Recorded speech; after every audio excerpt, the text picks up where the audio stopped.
عجیب ترین چیزهای عربستان سعودی چیه؟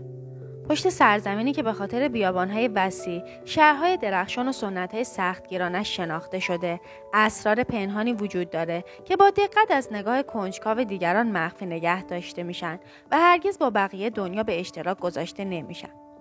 پس اسرار پنهان عربستان سعودی که اونها به جهان فاش نمیکنن چیه؟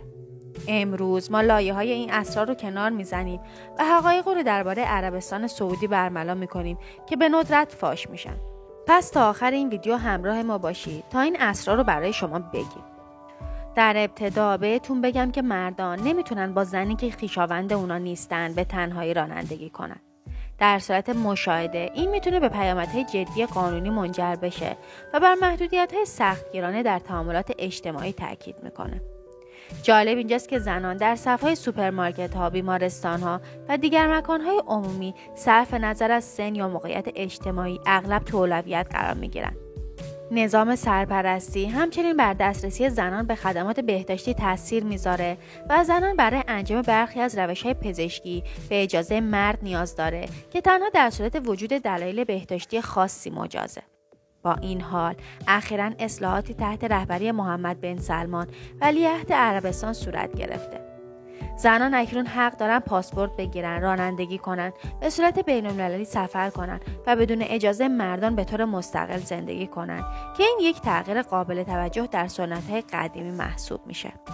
در بازار کار نیز زنان در حال ایفای نقش‌های بیشتری در مشاغل عمومی هستند، هرچند که در محیط کار مجبور به پوشیدن نقاب هستند. فعالیت‌های بدنی برای زنان همچنان محدوده. اکثر باشگاه‌های خصوصی به زنان عضویت نمیدن و بسیاری از مدارس آموزش تربیت بدنی برای دختران ارائه نمیدن.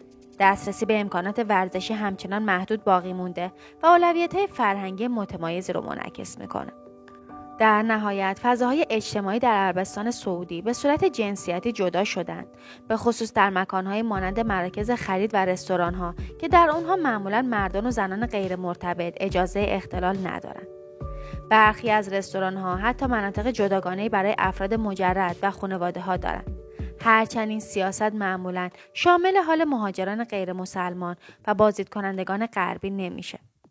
در عربستان سعودی که زادگاه اسلامه، غیر مسلمانان اجازه ندارن به طور علنی ایمان خودشونو به نمایش بذارن. علاوه بر این، نمایش یا انتشار نمادهای مذهبی غیر اسلامی مانند صلیب یا انجیل محدوده. عربستان سعودی این اقدامات رو برای حفظ هویت مذهبی خودش به عنوان بخش مهمی از وحدت ملی اجرا میکنه و از تغییر یا گسترش آموزه‌های جوامع دیگر توسط غیر مسلمانان جلوگیری میکنه. سالهای قبل پوشیدن عبا برای تمامی زنان در کشور در اماکن عمومی اجباری بود. مردان نیز به کت‌های پوشش سختگیرانه پایبند بودند و معمولاً لباس ثوب می‌پوشیدند که یک ردای بلنده و از گردن تا مچ پا رو می‌پوشونه. با این حال این قانون اخیراً ملایم‌تر شده و به زنان آزادی بیشتری در انتخاب لباس‌های با حجاب داده. با وجود این تغییر، عبا همچنان بخش مهمی از فرهنگ سعودی باقی مونده و بسیاری از زنان همچنان اون رو یا به دلیل انتخاب شخصی یا به دلیل انتظارات اجتماعی میپوشن. عباهای مدرن نیز تغییر کردن و اکنون در رنگ‌ها و سبک‌های مختلفی عرضه میشن که به زنان اجازه میدن تا سلیقه خودشون رو بیشتر نشون بدن.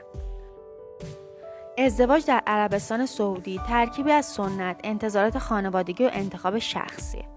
در حالی که قبلا ازدواج‌ها ترتیب داده شده بودند، اکنون ترکیبی از ازدواج‌های سنتی و ازدواج‌های عاشقانه وجود داره. خانواده‌ها ممکنه شرکای احتمالی رو معرفی کنن، اما تصمیم نهایی به افراد واگذار میشه. معرفی‌های سنتی هنوز نقش بزرگی دارن، اما رسانه‌های اجتماعی و اپلیکیشن‌های دوستیابی به طور فزاینده‌ای محبوب شدن.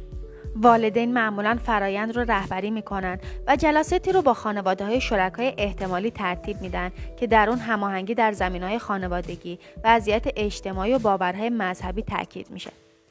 پس از توافق، دوره نامزدی به زوجین فرصت میده که برنامه‌ریزی کنن و با یکدیگر بیشتر آشنا بشن.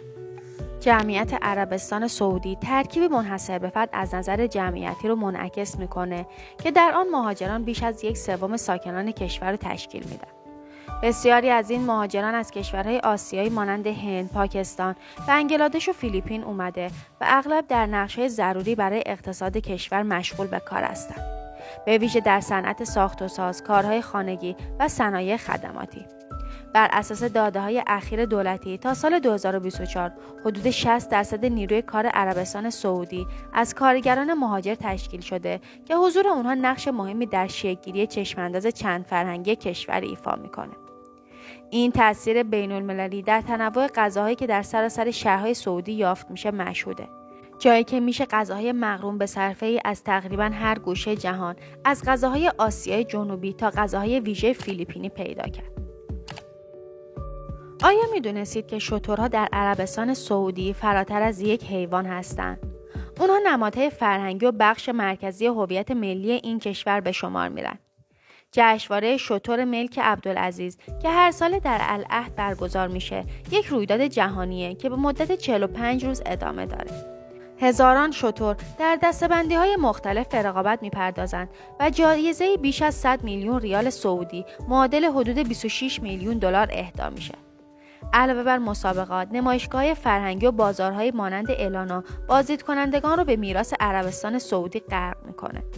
در سال 2023 عربستان سعودی جام شتر الاعلی رو معرفی کرد.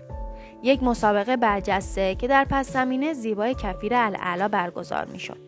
جایزه این مسابقه بیش از 21 میلیون دلار بود و اون رو به یکی از ثروتمندترین مسابقات شتر در دنیا تبدیل کرد. این بخشی از استراتژی عربستان سعودی برای مطرح کردن مسابقات شتر به عنوان یک ورزش بزرگ جهانیه. جشنواره شتر ولیعهد نیز یکی دیگه از رویدادهای بزرگه که هزاران شتر جذب میکنه و بر نقش ماندگار اونها در جامعه سعودی تاکید داره. مسابقات مدرن شتر سواری از فناوری بهره بردن، از جمله مانیتورهای GPS برای ردیابی سرعت و استفاده از ربات‌های سوارکار برای اطمینان از رقابت‌های منصفانه و ایمن. عربستان سعودی حتی سال 2024 رو به عنوان سال شتر اعلام کرده که یک جشن یک ساله از اهمیت فرهنگی و تاریخی شتر خواهد بود. این جشنواره‌ها نه تنها میراث فرهنگی رو حفظ می‌کنند، بلکه باعث رونق گردشگری و تبادل فرهنگی هم میشه. زنان عربستان سعودی در مواجهه با دسترسی به آموزش با مجموعی از قوانین چالش برانگیز مواجه‌اند.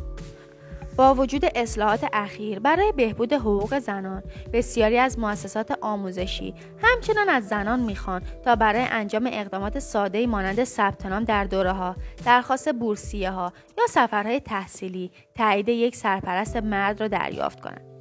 این الزام همیشه قانونی نیست، اما اغلب ریشه در انتظارات عمیق جامعه داره. علاوه بر این، تفکیک جنسیتی شدید در محیط‌های آموزشی اعمال میشه، به طوری که زنان و مردان معمولاً در کلاس‌های جداگانه شرکت میکنند و تعامل محدودی با اعضای هیئت علمی مرد دارند. ممنون از اینکه تا اینجای ویدیو همراه ما بودید. منتظر ویدیوهای هیجان انگیز دیگه هم باشید.